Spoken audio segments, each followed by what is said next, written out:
Hello and welcome to the Christian Book Collective, a space where readers and writers unite, and I, Lydia Houghton, interview some of your favourite Christian authors.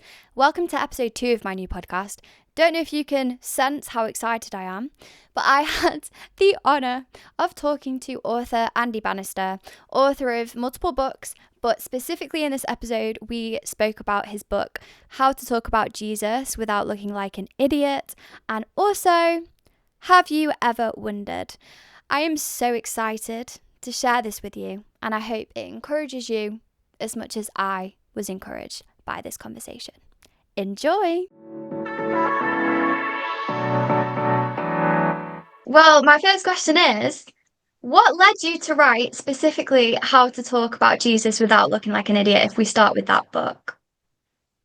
Yeah, let's start with that book. Absolutely. So, that in a sense, that I suppose the easy answer to that, Lydia, is that's the book that I wish I'd had when I was like in my 20s. So my first job was working for the health service. I worked for a place called St George's Hospital Medical School in South London, and like I love the job, I love my work, I love working for the health service. But the kind of incongruity was the outside work rather. I was very active Christian, very involved in my church.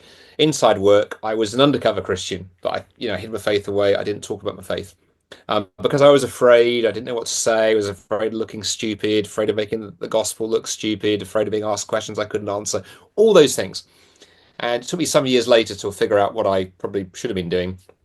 And I meet loads of Christians who I think that's their story too, right? Whether it's their workplace or their school or their university or their bunch of friends, their family, they want to talk about Jesus. They're terrified of making a mess up, don't know where to begin, have given up on evangelism, think it's not for them. So that was what I wanted to do, was write a book that could have helped me and could help them. And then I looked around and saw there's lots of really good books out there on evangelism, but they're often quite like technical, and they assume a lot. Even when you put the word evangelism on the cover, like if you don't think you're an evangelist, you're not going to buy the book. So I wanted a book that would sort of communicate, I'm for you if you're an idiot or you're afraid of being an idiot.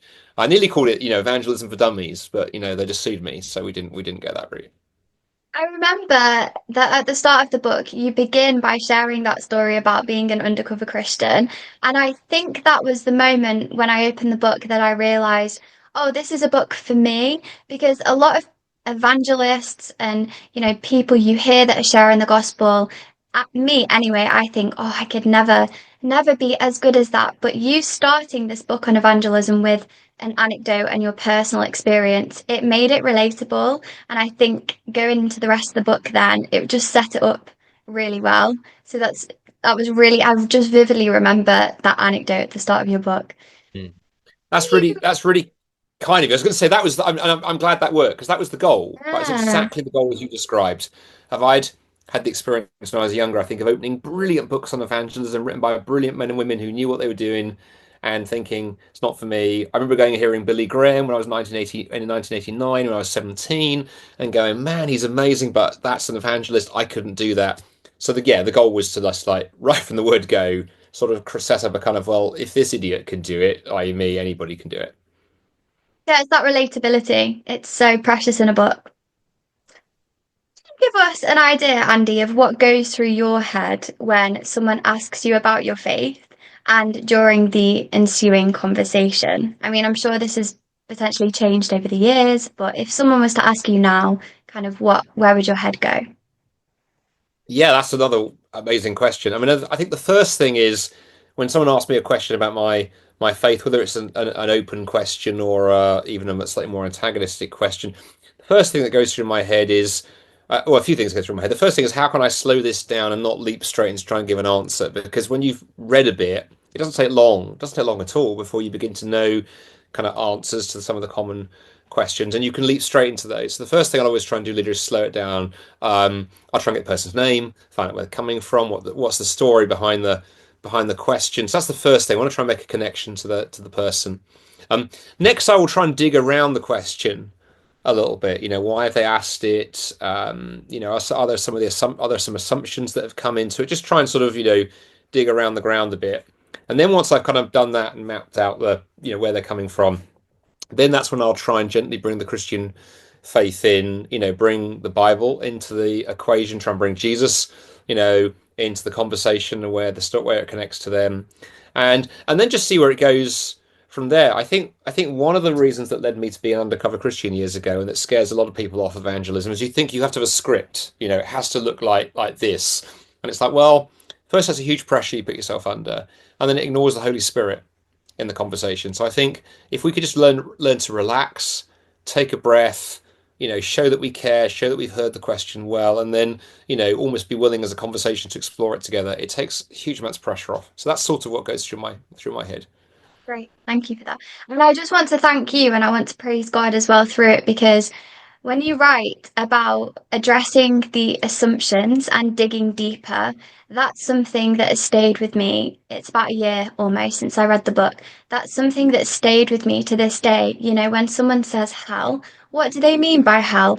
And I vividly remember the day after I finished your book, I was actually meeting up with a Muslim friend and we were working together and we were packing tickets for something and just we ended up having an amazing conversation. And during that conversation, I focused on employing that technique of, getting deeper and what do they mean by this word and what do they mean by that word? Mm.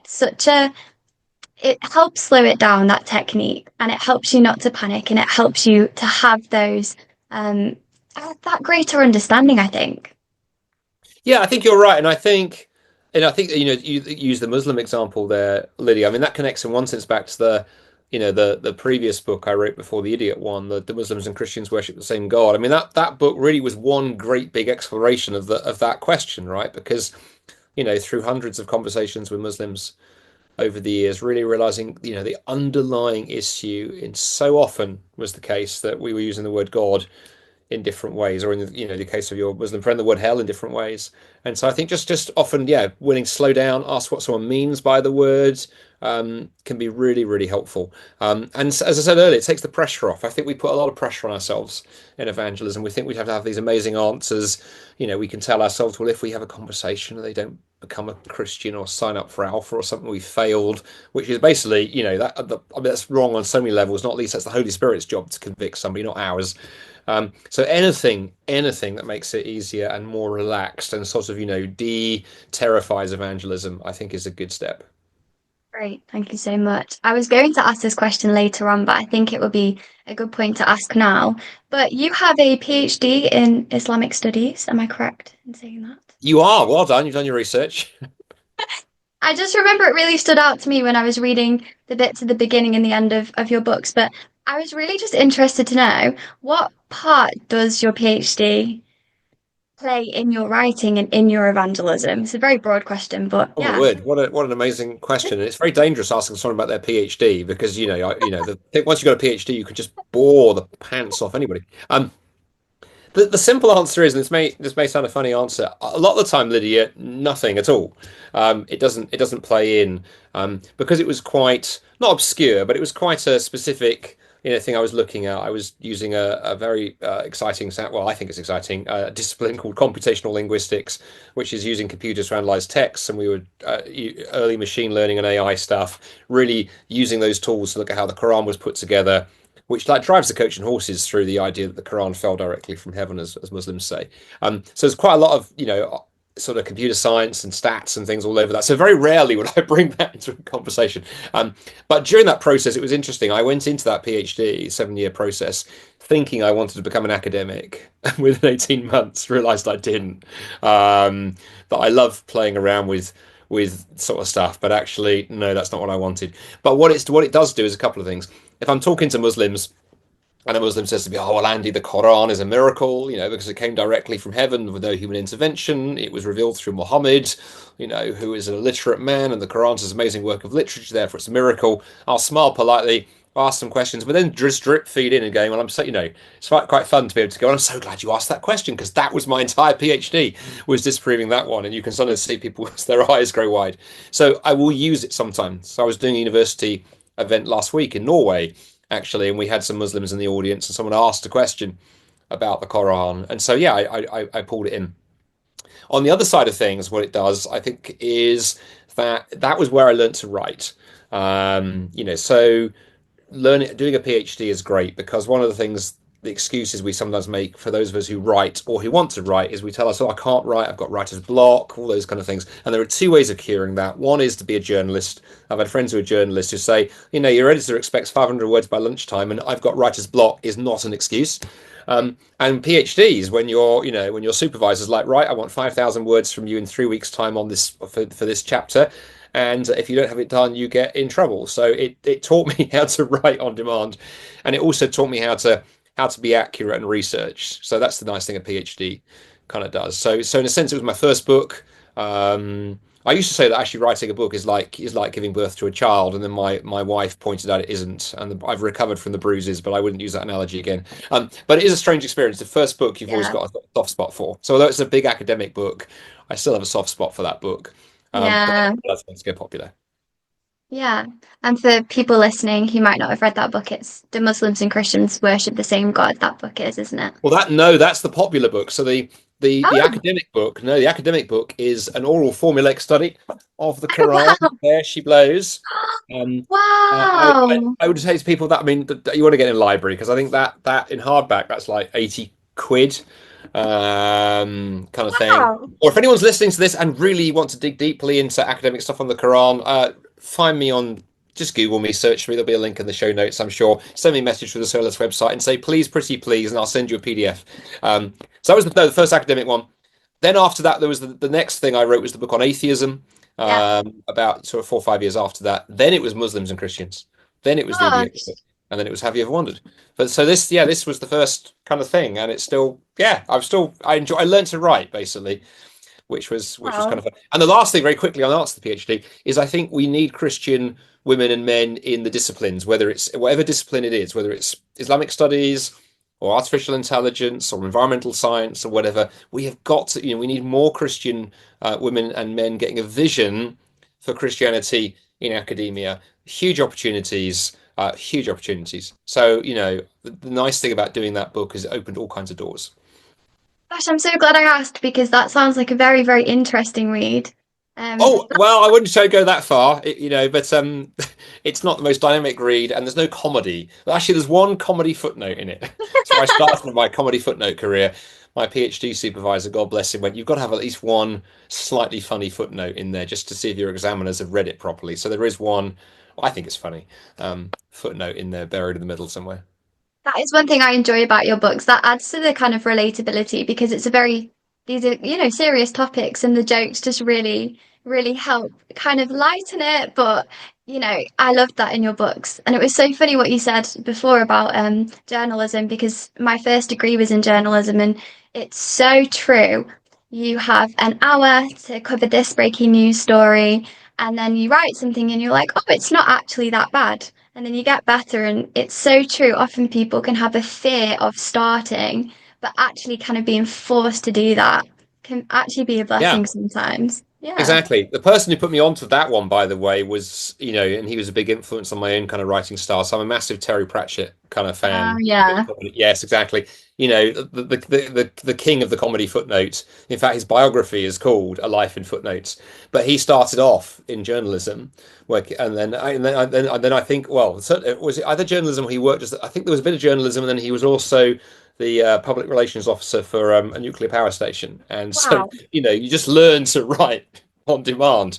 And yeah, a lot of people, I think, who want to write never do. As you say, they're afraid of it. They're afraid that they feel they can't sit down and write until that their muse has landed or whatever. And it's like that's all very precious, but ultimately, writing is about putting words on the page in the right order. So anything that teaches you to do that. Yeah, absolutely. That's so helpful. And one of the questions I was going to ask as well was about writing advice, which I will probably come back to, but there Come you back go. to that Just because in I'd love there. to talk about that. Yeah. And going back to how to talk about Jesus without looking like an idiot, you write about the importance of keeping Jesus at the center. So I just thought I would ask because if evangelism is sharing the good news about Mm. Jesus, then what might that look like to have a Christ-centered conversation? People could be wondering, what does that exactly mean or look like? Yeah. Well, that's a brilliant question, Lydia. And I think in some ways, I think evangelism should kind of start and finish with Jesus. So the start with Jesus is praying. right, if you're wanting to share your faith with your neighbor or a co-worker or a friend, bringing that person before Jesus and praying, Lord, would you create opportunities, is a great place to start. And again, it slightly takes the pressure off because rather than sit there thinking, how do I manipulate the conversation? You're out for a burger and chips with your friend and you go, oh, chips. Now, when the chips are down, what are the big questions of life? A little bit cheesy, rather than praying, God, can you create opportunity? And then the more we pray, the more that happens. And then the ending with Jesus is that, sometimes we can get into spiritual conversations with practice. And obviously the book shares some ideas on that. But if you're not careful, you can just sort of talk around the spiritual issue. You can talk around spirituality in the general without getting to Christ in the specific. So one of the things I say in the book is, yeah, don't just do that. If your friend asks a question about science and faith, don't just have a lovely conversation about science and faith. You want to bring Jesus in to the conversation. And there are lots of ways of doing that. One of the natural ways I talk about in the book is looking when a spiritual conversation has begun, look for ways to say, this reminds me of something that Jesus said, or this conversation we've had over the last 20 minutes reminds me of a story that Jesus kind of told. That's a very natural kind of bridge into the conversation. There are other ways of doing it, but yeah, that's where I would want to be going, because otherwise, yeah, we don't want to share, just ideas or arguments. And by the way, the last thing we want to share is religion as well. That's the other big issue. I think our friends who don't share our faith, if they know that we go to church or into these kind of things, in their brain, they've put Christianity into that kind of religion box. Lydia is a religious person, and the problem, as Jesus was in some ways the most anti-religious founder of any major religion. There's very few positive references to the word religion in the New Testament, and the word that the first Christians chose for the message of Jesus wasn't religion. They chose the word good news, gospel. So yeah, the bringing Jesus in is going to sort of, I think, be much more helpful than your friend go away thinking about religion or morality or those kind of things. So yeah, so start with prayer and bring your friend before Jesus, and when you are having conversations, be looking for ways to bring him into the conversation. So interesting you've brought that up because that's a really hard barrier to cross when you share that you're Christian, and pretty much all my non-Christian friends will say, "Oh yeah, I'm not religious." And it's so hard because in a sense you know what they mean by that, by them saying, "Oh, you're Christian." But then I wouldn't call myself religious, but I also can understand what they mean because Christianity is a religion at the end of the day. It's a really hard one to Yeah, well, a do couple of that. thoughts right there could be helpful. I'm a great believer in saying things with a twinkle in your eye. So I mean, there's a number of ways you can do that, Lydia. One way you could say is to go, "Oh gosh, that's a relief. Neither am I because Jesus wasn't." That can break the script because they're not expecting that. Another version of that is to go, "Well, that's interesting. Jesus wasn't particularly religious either. In fact, he spent most of his time attacking religion. Did you know that?" And most people don't, of course. So then you've got so many. Then you're straight into the Gospels because you can so many stories you can bring in where he does that.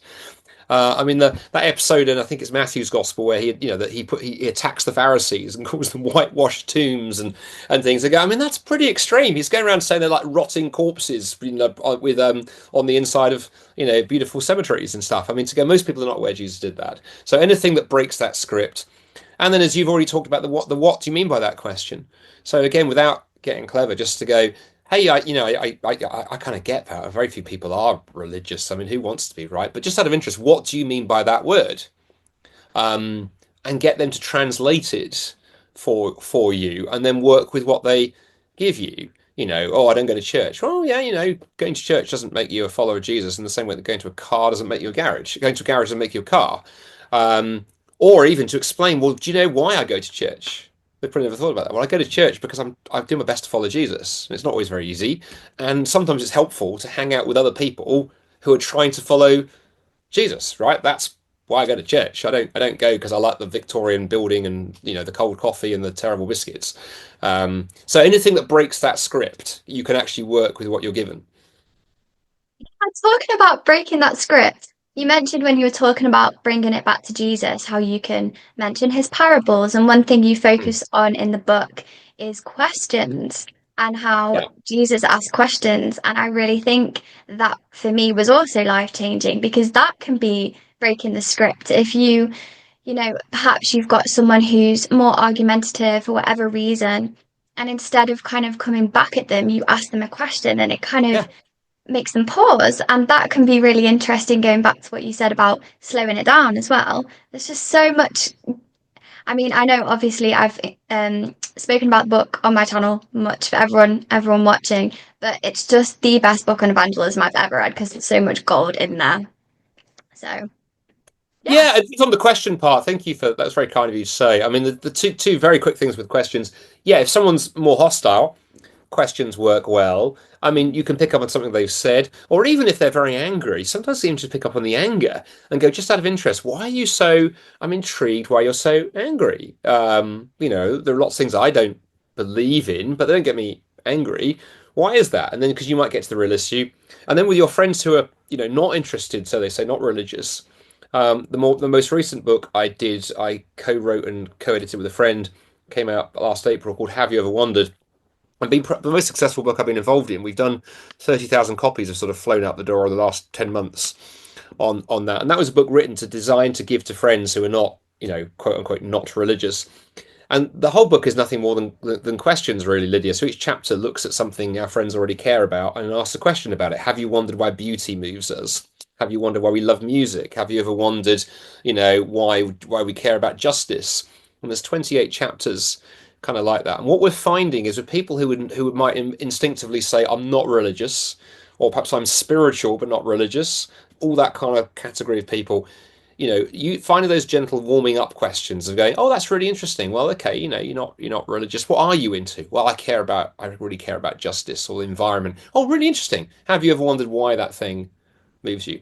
And yes, you're right. Jesus asks, I think it's 307 questions in the Gospel. Wow. Wow. 307.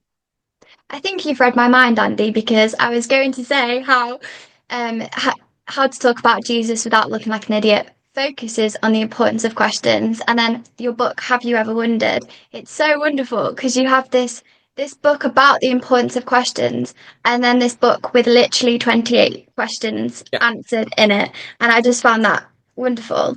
Am I right in thinking that Have You Ever Wondered comes under the branch of apologetics? Well, there's a great question. And by the way, yes, the Have You Ever Wondered book that we did last year, yeah, it grew out of the Idiot book because the Idiot book teaches 4 questions, and the third one is the Have You Ever Wondered question. And then we had lots of people saying, "This is great, but have you got something we can help to start these questions with our friends?" And Ah. my colleague Gavin and I went, "Well, let's just write it." And then we got 8 other men and women to join us because there's ten writers in that book, so lots of different voices. Male, female, young, old, black, white, UK, American. It's good fun. Apologetics. Now you ask a great question. I suppose it does. What I found, I don't know if you've discovered the same thing. The word apologetics. Some people you get two opposite reactions that both terrify me. Actually, the one is you get people who are like, "Oh, that's a big, complicated word. I'm not interested." And there is this slight anti-intellectual strand sometimes, kind of in the church. I get if using the life of the mind is not for everybody. Other people have different gifts. But I think in the church we have slightly neglected the fact that we are called to give a reason for the hope that we have.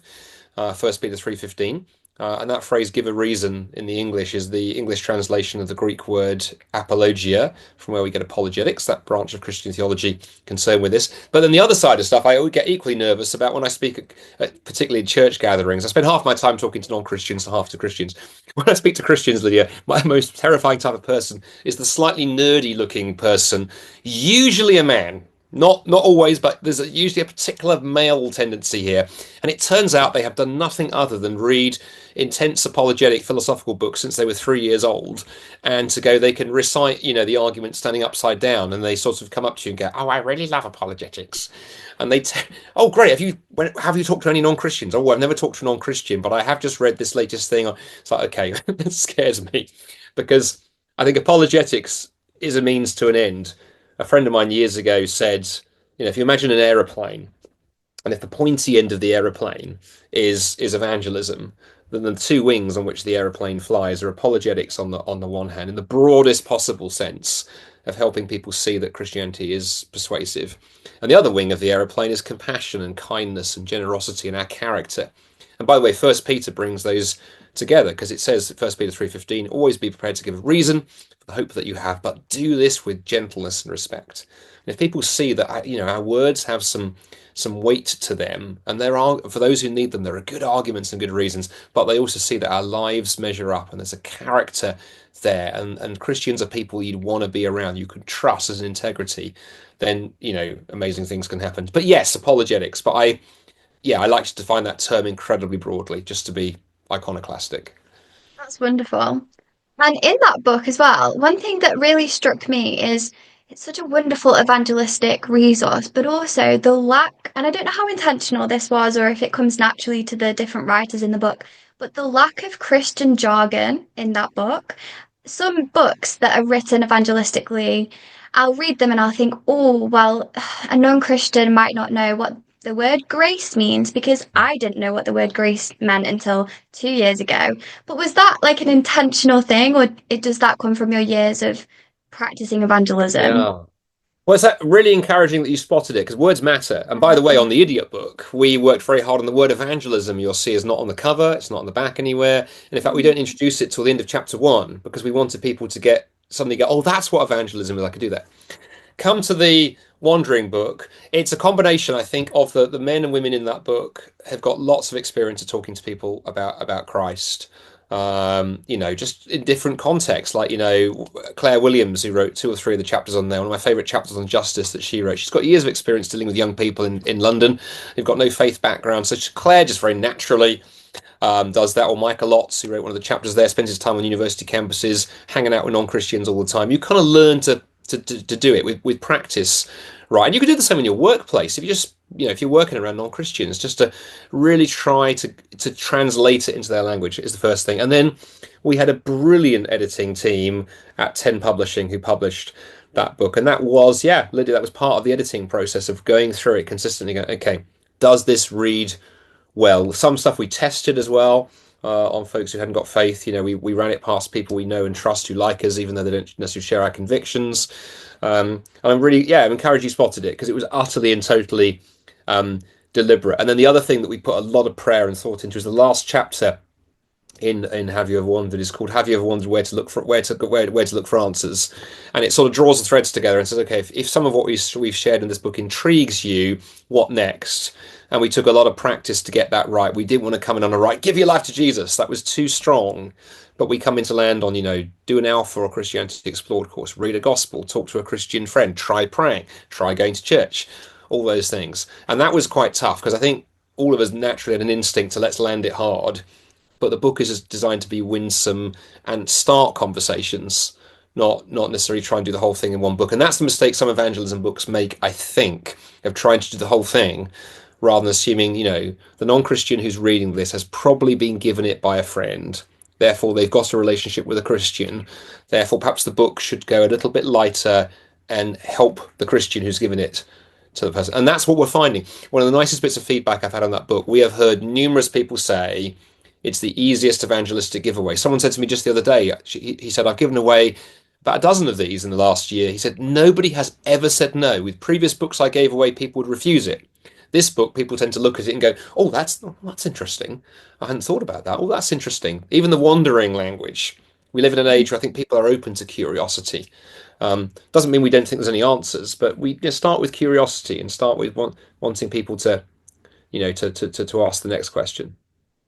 Yeah, I think maybe what it is about that book is it's sad, but sometimes even if you just put the name Jesus on the cover, non-Christians are instinctively gonna not want to pick it up. But with that book, I was reading it on the train and there was a lady sat across from me who very clearly was looking at what I was reading. And I was like, I wonder what she's thinking now because it's not obvious from the cover necessarily that it's about Yeah. Jesus. And I think that makes it more accessible. And I think I certainly agree with that. I finished reading that book and I thought, oh, I could give it to this person and this person. And it's so nice. And praise God that there's that resource that a Christian Yeah. feels comfortable giving to a non-Christian. Gosh, that's very kind of you to say, and I think an interesting observation. Comfortable is a key word, right? I think we've probably all had the experience of reading a book and then thinking, oh, I'd love to give it to to that person, and then thinking, oh, hang on a minute, he or she is going to think this. I think that's hugely important. And by the way, just to be encourage us to go in one sense, that people's negative reaction or disinterested reaction is often just driven by ignorance. I mean, if you or I saw a book with Muhammad on the cover, you probably wouldn't bother to pick it up because it's got nothing to do with me. I'm not interested, not relevant. It's not my faith, and so on and so forth. So in a sense, you don't need to go anything deeper spiritually. People just don't see the reasons and why it matters. And that, by the way, is the other ethos behind the book. Sometimes if we leap straight into Jesus, people are going to go, but why should I be interested? My hope is by the end of Have You Ever Wondered? And the other nice thing is it's designed that you can read the chapters in any order you like, or you can skip ones. It's designed to be a dip into. But my hope and prayer is that people get to the end of it and go, "Oh my word, Christianity has something to do with justice and beauty and art and music and literature and justice and science and all of these things. Now it's relevant." I think it was Blaise Pascal, the famous French Christian, from a few centuries ago, who famously said, preach the gospel in such a way that good people wish that it were true, and then show that it is. In other words, you want to draw people in first, such that people go, "Oh gosh, this is amazing. If this were true, what might it mean?" And then people are more ready to then hear the arguments why it is true. Amazing. You mentioned Blaise Pascal, and in your books, and I'm thinking particularly of Have You Ever Wondered, the writers of each chapter, because as you've mentioned for people listening, lots of different writers contributed to that book. They engage a lot with writers who write from an atheistic perspective, and it's something you do in How to Talk About Jesus Without Looking Like an Idiot. Can you tell us a bit more about why you engage with such writers in your work? Mm. Well, partly I could be quite cheeky and go, it's biblical, right? Because so to go, and one of my favourite passages of scripture is Acts 17, where Paul is in Athens, he wanders around, he sees the altar to the unknown God, goes down to the Areopagus and preaches this amazing sermon, starting from this unknown God altar they have, and then bridging across the gospel. And on the way, as he builds this bridge, he quotes their own poets at them. So Paul knew Greek literature, and what he does when he does that, he draws them in because they're like, "Oh, okay, we recognise that quotation, and we recognise that quotation." And there's something about using the stuff that people are already engaging with. So I learned this when I was talking to Muslims. To go, it's important if I'm going to share my faith with a Muslim. It's important I know something about Islam. It's important I've had the time, to read the Quran a little bit because then I can draw stuff they already know. Doesn't mean I'm validating it and saying it's true. It just matters to them. And the same is true, if you're trying to share your faith with a Doctor Who fan, it can be helpful if you've watched a few episodes or whatever, because you can build bridges. Or in the case of atheists, if you've read atheist writers a little bit, you don't have to. I want to be very clear to people listening to this. That doesn't mean you have to do that before you can open your mouth, but it helps. And what I generally say as a principle, Lydia, to people is look at the friends around you, whether it's your friends, your neighbours, unbelieving family, co-workers, fellow students. Who are the people that God's put around you? What are they into? Or can you take a bit of an interest in it such that you can start from where they are? Right? Doesn't mean you need to become an expert in atheist literature, but if all of your friends are Richard Dawkins fans, maybe it would be helpful at least reading one of his books, maybe his biography or some autobiography. It's easy to read because then you can make a connection. And as I say, it's all that bridge building. And when you build a bridge, we want to get people to Jesus, but of course the bridge has two sides. You've got to start from somewhere and you've got to get somewhere. And often Christians, we're so concerned with where we're getting that we don't invest the time in the starting, and we end up building a bridge that stops in midair and asking our friends to kind of do a flying leap onto it. Yeah, oh, that's so encouraging. I think it was particularly reading your work and also Michael Otts's Mm. book, Making Sense of Life, that I almost realized it was okay to read like books from an atheistic perspective with the view to kind of this can help Yeah, evangelism.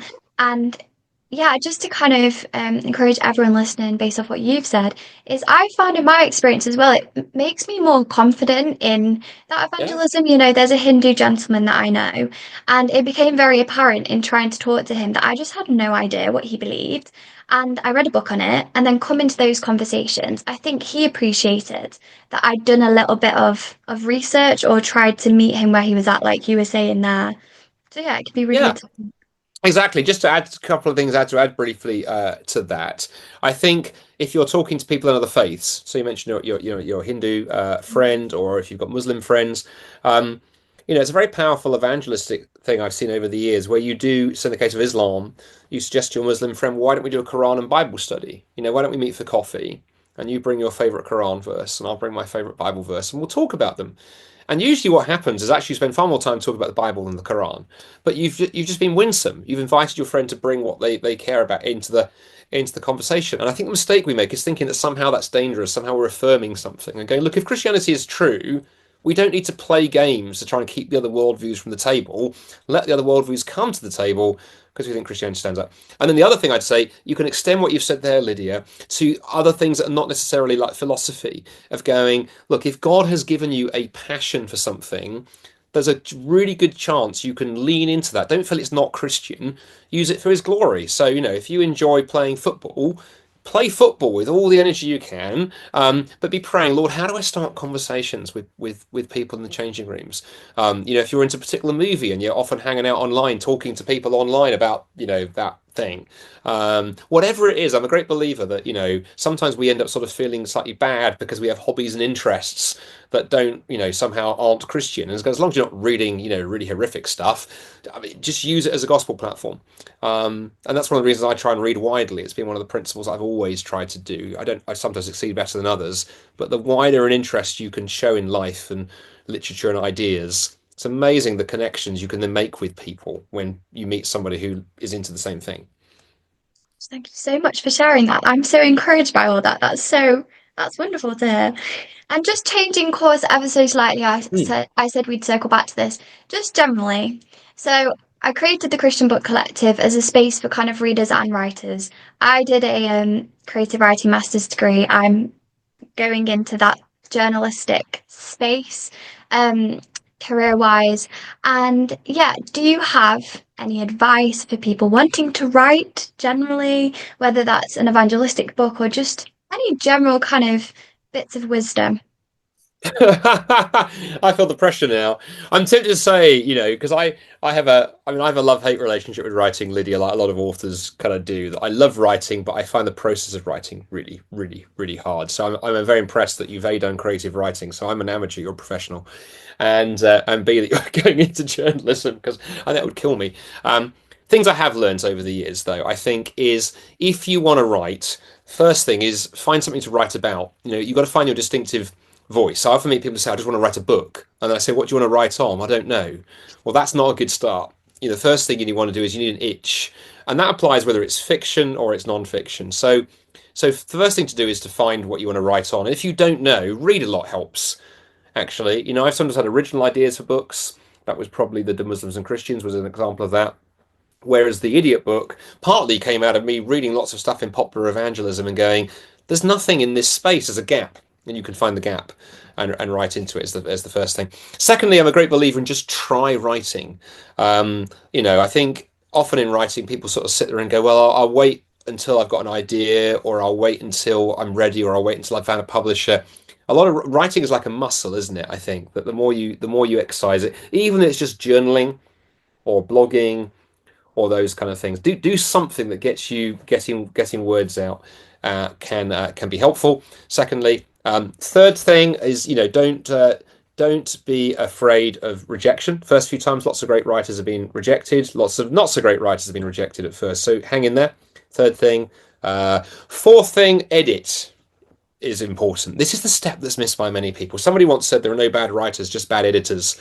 And I always get interested when I meet, folks who are trying to get into writing, and I say, oh, my worst nightmare, and maybe you've come across this, is people who tell me, oh, I'm going to self-publish. Someone said to me the other day, and I went, oh, why are you going to do that? Oh, well, I wouldn't want an editor messing with my words. I was like, trust me, you want an editor messing with your words. Even Tolkien was edited because we're too close to our text. And the last thing I'd throw out, and then feel free to push back on any of these. The other thing I'm getting into very recently, Lydia, is we live in an age where we've got some really great writing tools, actually, with the advent of AI. Now, you can use AI badly. You can just get it to write something and you copy it slavishly, or you can use it as a tool. So, for example, if you're stuck for writing, if you've got a writing prompt, ChatGPT is brilliant. You say, I want to write a blog about Christianity and the environment. Can you give me 10 ideas I might think about? And it will do a brilliant job. Now, don't copy, but use that as part of your brainstorming. And then the other thing an idea I got from a fellow writer that I thought was an absolute genius idea. A lot of us who write get that moment when you're trying to write and you get writer's block, you get stuck and you can waste days there. And again, AI is really interesting because you can take, if you're stuck on a paragraph, take the paragraph, throw it into ChatGPT, for example, other AIs are available, and say, hey, I've got stuck in this. I don't know where to go from here. Can you give me 3 or 4 ideas? And the key is you don't slavishly follow. You might go, oh, yeah, that one's interesting. That one I disagree with. Oh, there's an idea. And an AI is a wonderful creative brainstorming engine. It's a writer's gift if we use it well. So, yeah, use the best tools available. We live in an incredible era for this, where amazing tools that can help us with our writing are freely available. Wow, I'm soaking all this in. I feel so privileged to be having these conversations and to ask you and to ask authors their writing tips because I'm getting a wealth of advice. So thank you so much. That was very, Well, very if you helpful. make, when you sell 1 million copies, Lydia, 1%, 2% donated, always good. Yeah, that would be fair, only fair. Yeah, yeah. When you're The the next last J.K. Rowling. Don't know about that. I always thought growing up, oh, like that's what every writer experiences, and then getting older, I'm like, no, it's not really. But you never know. And the final question, Andy, that I wanted to ask is just generally, and going back to how you said you read around, what's a good book you read recently? Oh my word, there's a good question. Well, I've always got things. I've always got things on the go. So I will let me throw in. I'll throw 2 things in if I can, because I read fiction and I read non-fiction. So on the AI theme, I just read an amazing book by a guy called Ethan Mollick, Mollick, and he's written a book called Co-Intelligence. Came out last year, and it's a brilliant look at how we can work with AI. His observation is you tend to get two reactions to AI. You get those who are doom mongerers. The AI is going to take over the world. We're all doomed. And then you get the other half of people who are like, the other side of the thing is where you've got people going, it's amazing. We're all going to be uploaded to the cloud next year. So steering a line between that. And it's a really good book on how we use AI well. And he's got a brilliant, brilliant chapter. I think it's like chapter 5, something like that, somewhere in the middle of the book. How as writers and creatives, he's a professor in the States. So he's a writer, he creates stuff. Really good stuff. And what's interesting, he used AI to help him write the book, and he walks you through his method. And that's where I got a lot of stuff out. Oh, that's amazing. I filed things away that I'm going to do that. And it's great because, he is absolutely adamant that we do not slavishly copy. He says, don't, his metaphor is don't fall asleep at the wheel. You don't just sit there and let the AI do it all, but actually done well. It's amazing. And it's a brilliant book. And there's also chapters on how you can use it in education and other kind of things too. So Ethan Mollick, Co-Intelligence. And then if you want a good fiction kind of book, I read a bit of fiction on the side. So I just discovered, and by the way, funny thing is, I discovered this book series through ChatGPT because I was chatting away to ChatGPT because I'm a nerd. I also talk to my AI as well as my human friends, and it found out that I was into Terry Pratchett and Douglas Adams and those kind of authors, and it found out I live in Swindon, and it put me on to an author called Jasper Fforde, and Ford is spelled Forde, Jasper Fforde, who is an incredibly mad creative writer. He kind of mashed every genre possible. And there's a series called the Thursday Next series. Thursday Next is this amazing heroine who's just got this amazing kind of sort of set of skills, and she jumps in and out of books. So it merges the real world and the fictional world. And it's one of the most creative book series I've ever read. And it's just good fun. He's not a Christian, but it's not anti-Christian at all in any shape or form. It's just wildly mad and creative. And I think sometimes we need ideas, right? And so yeah, Jasper Fforde. Start with the Eyre affair, as in Jane Eyre, and you can work your way through. And Ethan Mollick, Co-Intelligence. There we are, 2 books that have probably never been mentioned together in the same podcast. And I'll do, Lydia. I'll email you the notes so you can stick that in your show notes. Hey, I'll email thank you a you. link to both those. I thought it was just me who had a fiction and non-fiction on the go. I do that too. Well, I often that's worse actually. I confess it's worse. I have a fiction on the go because I I don't know about you. Why that is, I like to read in the bath. That's where I read fiction. Cup of tea in a foam bath, but you can't underline stuff in the bath, so I can't read non-fiction in the bath. So I read fiction in the bathroom. I read non-fiction in the evening where I can take notes. I've often got a biography on the go that I can dip into. So I just read Elon Musk's biography over Christmas. Whatever you think of Elon Musk, it's an amazing kind of story. And then I've often got a Christian devotional book on the go somewhere. So I usually have 4 on the go actually. Yeah. Different settings. Have a Yeah. book in every room of the house, a friend once said to me. So wherever you are, if you're making a cup of tea, sitting on the toilet, in the bath, whatever it is, then you've got no excuse not to read. Thank you for justifying that and making it sound all right to have more than one book on the go, because I It is often get absolutely told right to have. Of course it is. What normal people do, Lydia. I needed to hear that because on Goodreads it'll be like Lydia is reading 7 books and people are like, really? And I'm like, yeah, I am. And by the way, the other serious thing as well on that is of going, I think Christians sometimes, maybe people listening to this, sometimes we can struggle. We start a book that's a meaningful book. We know we need to read this book. It's something weighty and Christian, and we're feeling very virtuous. Then we get a bit stuck. If we get a bit bogged down. And of course, if you feel you've got to plow through it, then reading becomes this deeply unpleasant experience. And to just be liberated and go, you know what, I am currently struggling with Alistair McGrath's biography of C.S. Lewis. It is okay to put it down and to go and read a couple of chapters of something fun. It's like exercising, right? You wouldn't spend all your time just at the gym working out because you kill yourself. And so I think liberate yourself. And the same is true in scripture. If you're trying to read through Ecclesiastes and struggling, go read Mark's Gospel for a few days and stuff. Just keep reading. In today's modern world, the danger is we put the book down and we pick our gadgets up. That's the problem. So yeah, read widely, and yeah, exactly. The making of books there is no end, as Ecclesiastes said.